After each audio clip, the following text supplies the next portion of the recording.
So let's keep the excitement and the enthusiasm going with our keynote speaker. Dean Bragonnier was shaped by the challenges associated with his dyslexia and struggled through the secondary educational system. He found his love for learning while at Bates College. After a successful restaurateur career, Dean developed the nonprofit organization NoticeAbility, where he serves as the chief dyslexic on a mission to propel the notion that the advantages of dyslexia far outweigh its challenges. So, ladies and gentlemen, prepare to be inspired by Dean Bragonnier.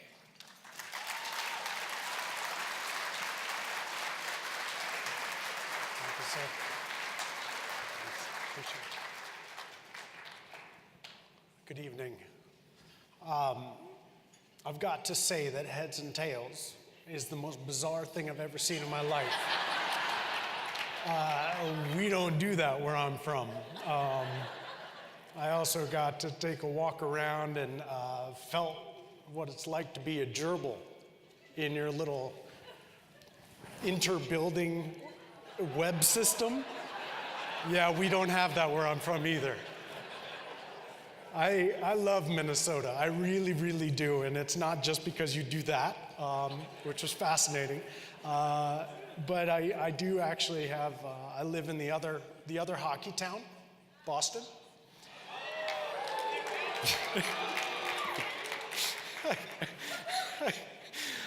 Okay, I thought that was a nice way to say it. Anyway, you know, we've had, my wife and I have had a long relationship with this state. We had the good fortune of meeting a gentleman named Sean Podine out of Rochester, and decided that he was such an inspiring individual in our life that we actually asked him to officiate our wedding. Anybody that knows Sean Podine understands that's probably not the best selection. But we've also had the wonderful benefit of getting to know the Nanny family. And for those of you, and I think that's everybody who knows the Nanny family, they are champions among the rest of us. And Mike Nanny in particular, his lovely wife Sheila, are two of the most admirable human beings I know. So thank you for being here and joining me.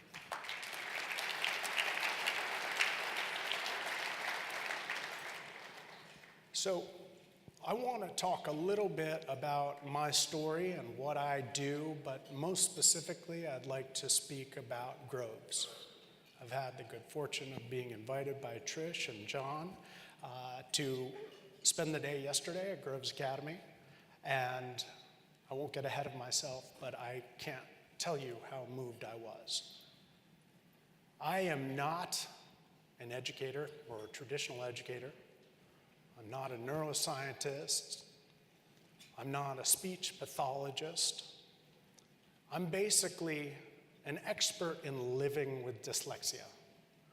I've got 45 years worth of experience. I married a dyslexic woman, so I add on another 15 years worth of experience. Sometimes it feels like more than that.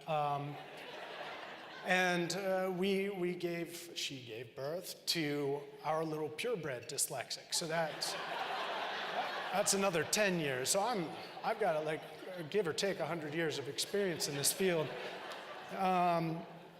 And you know, for most of my life, this was the albatross. This was the burden that I carried with me.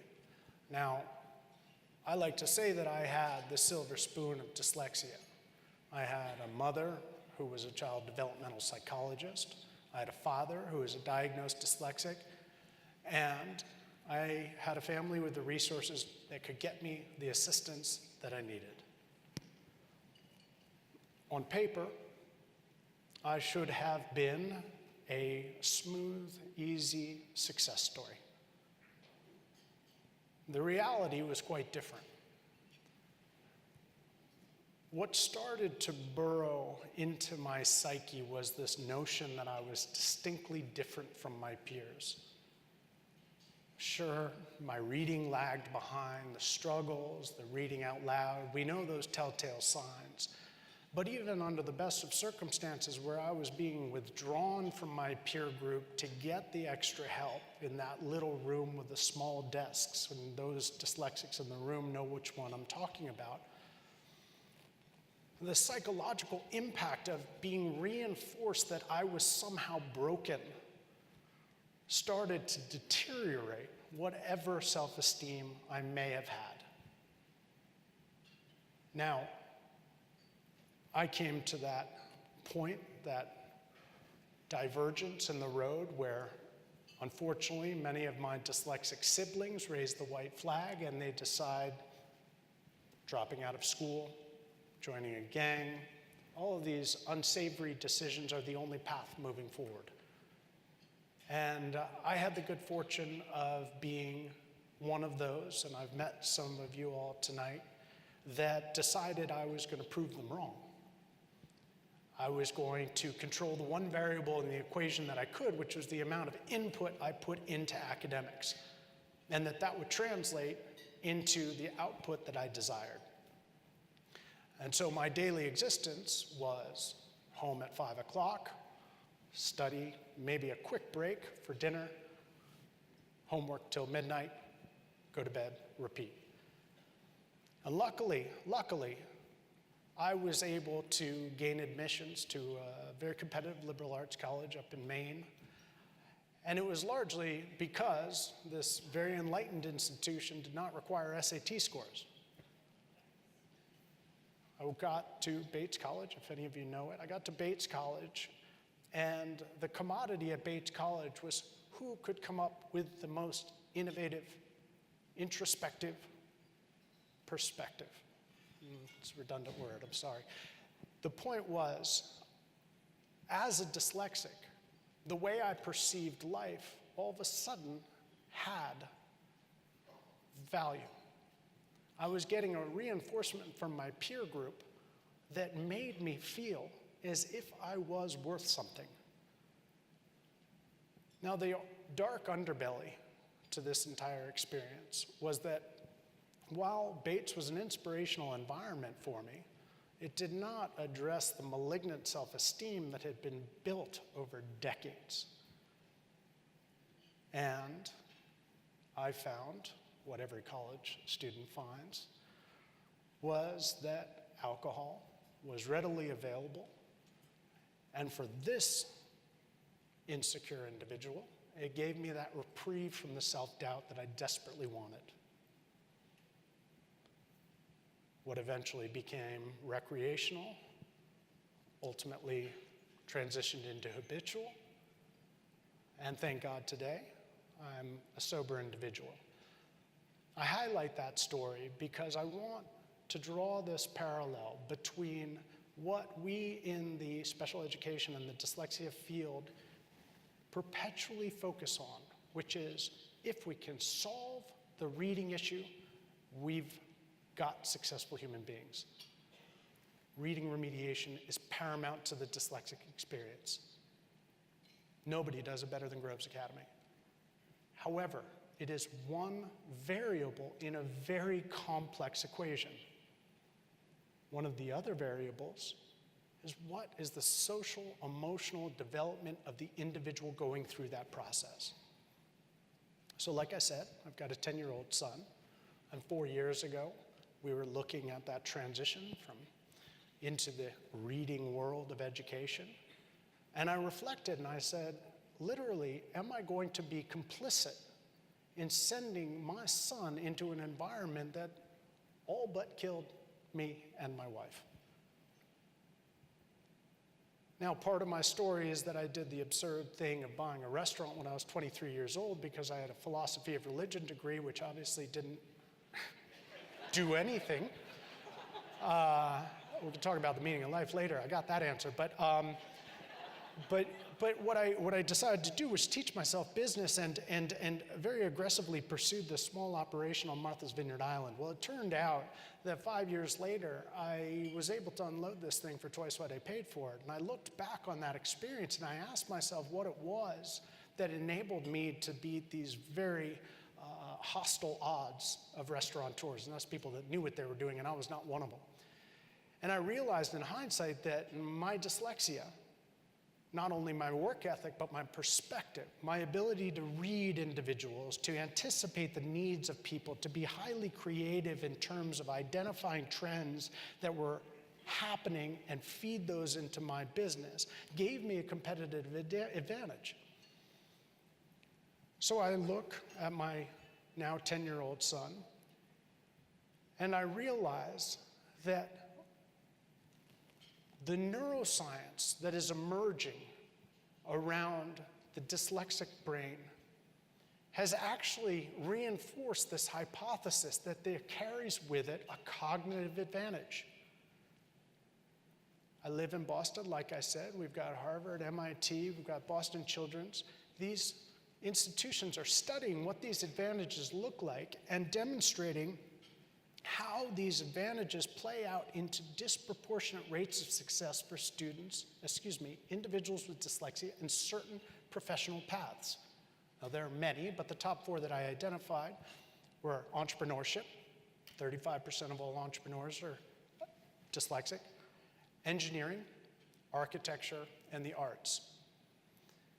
And so the light bulb went off in my mind. I said, if we can blend these 2 things, the cognitive advantages of dyslexia with these professions that we know students with dyslexia will inherently find as a positive reinforcement mechanism, then what we can do is we can create a conduit whereby we can deliver what is called in the educational world social emotional learning, self-awareness, collaboration, negotiation, active listening techniques, all these things that we as individuals need to bolster in order to become confident, competent, empowered individuals.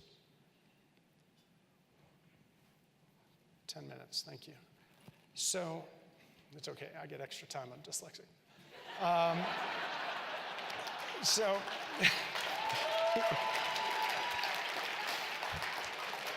Sorry, I still play that card when it's applicable.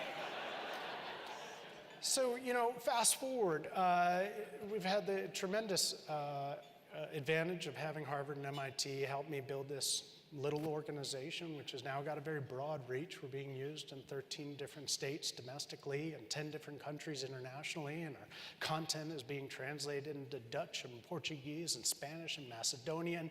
Trish, you told me where Macedonia is by the time I get off the stage, because I still don't know, but it's somewhere. And the beauty is that we are able to bring this content into incredibly sophisticated organization like Groves Academy, and I'm happy to announce without it being official that it looks like we'll be collaborating moving forward. As well as, no, thank you. You see, when John's not here, I can say that we made all these commitments, right? John, you weren't there, man. I'm sorry. That's my bad. No, but I'm very much looking forward to working with Groves, and it would be an honor for me to do so. But more importantly, what we're able to do is drop this content into the public education space and ultimately into juvenile justice facilities. And they say that 50% of adolescents involved in juvenile justice have dyslexia, 60% involved in drugs and alcohol have dyslexia. So I look at what we're doing collectively in this room, and I see an opportunity to change the trajectory of this massive population. And conservatively, we're at 10% of the population. Many estimates put us at 20% of the population.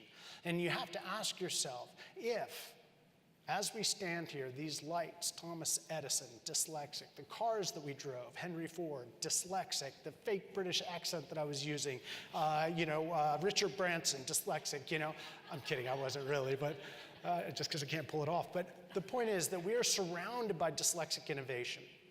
And it begs the question, how many of us are currently atrophying behind bars? And what would our society look like? Not only for the individual, which is a clear ramification on their self-esteem and their productivity, but what would our society look like if we stopped paying to incarcerate these individuals, started harnessing their creative talents? When you look at the 21st economy, we're up against outsourcing, right? We're up against codification. when I list those professions that dyslexics succeed in, they are by definition very difficult to outsource or codify. Facebook can't be outsourced to China. I'm not going to get an architect in India to create my school in Minnesota. I don't want to say that we have a 21st century industry-proof population, but we've got a pretty competent group of individuals whose talents lie in the exact industries that we need to be supporting in order to stay competitive. So then I spend time at a place like Groves Academy. I have the wonderful opportunity of parachuting into these public school environments, these private schools all across the country, and I've got to say that Groves has a reputation. I've heard of Groves for ages. This is the gold standard.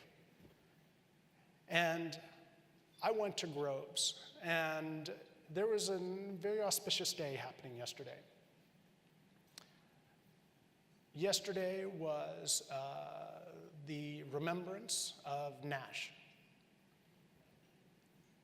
What I saw your students do was to create a memorial down this entire hallway, highlighting his locker in luminescence and candles. And then as I walked through the classrooms, I saw every one of your students engaging me in a genuine, enthusiastic manner. I saw kids that were creating music therapy by harnessing classical music as a form of, they did a much better job explaining it than I did. I saw people literally, 5 minutes really? Oh my gosh.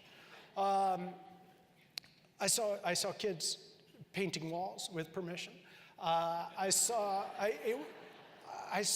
most specifically what I saw was what I desperately want to see in this type of institution, which are future leaders, not only for society, but for this movement. This movement that I am a tiny part of is one of the last civil rights frontiers that has not been addressed.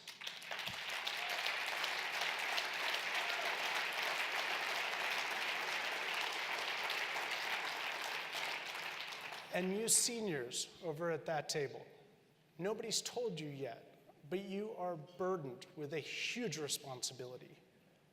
You have been given tremendous, tremendous support and advantages by going to Groves Academy, and you know that. You have a debt to pay. As you go out into this world and you become the successes that you are going to become, you must highlight what it is that makes you so special. The tenacity and grit that you have created, you have been galvanized in the bowels of Mordor, right? You are like Valentian steel, right? You are the future workforce that will not give up. That unto itself, is that my time? Don't distract me, I'm very, very sensitive to bells, okay? I've been hanging out with, with school leaders, and by the way, so let me just finish that thought. I'm not one of the dyslexics with ADHD, but sometimes I like to practice it. You must promise, you don't have to promise, but I really hope you will take on this commitment to carry this forward. I got a lot of gray, I want to retire. You're the future of this thing, okay? You are.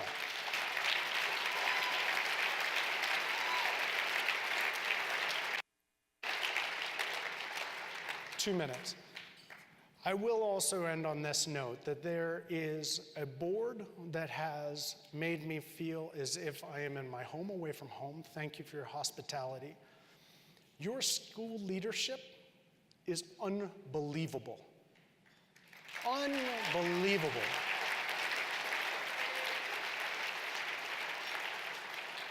John Alexander is one of the biggest literacy nerds I've ever met. That guy knows everything about how to teach dyslexics to read. Unbelievable. We had a talk, he and I, yesterday. It was like this tag team duo. It was fantastic. He has forgotten more than I will ever know. Kim Peoples.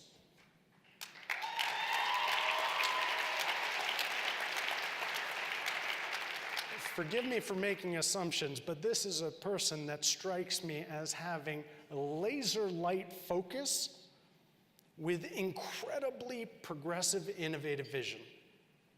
You couple John and Kim, you couple that with the community outreach that Groves Academy is doing into the public school environments, into the parochial schools, that entire wing devoted to diagnosis and assistance.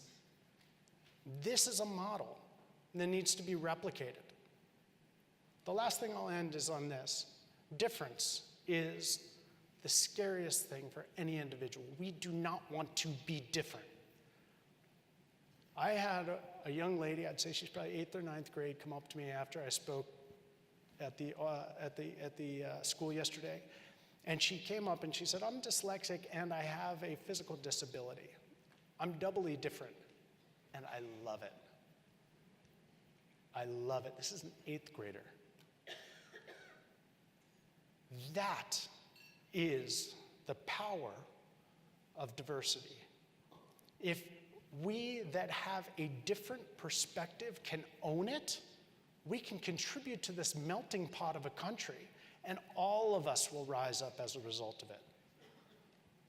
So, I'm not a plant for the school, but I will say that I know the next segment of the evening comes with the moolah.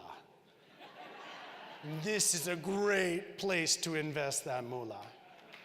Thank you all for having me. Thank you.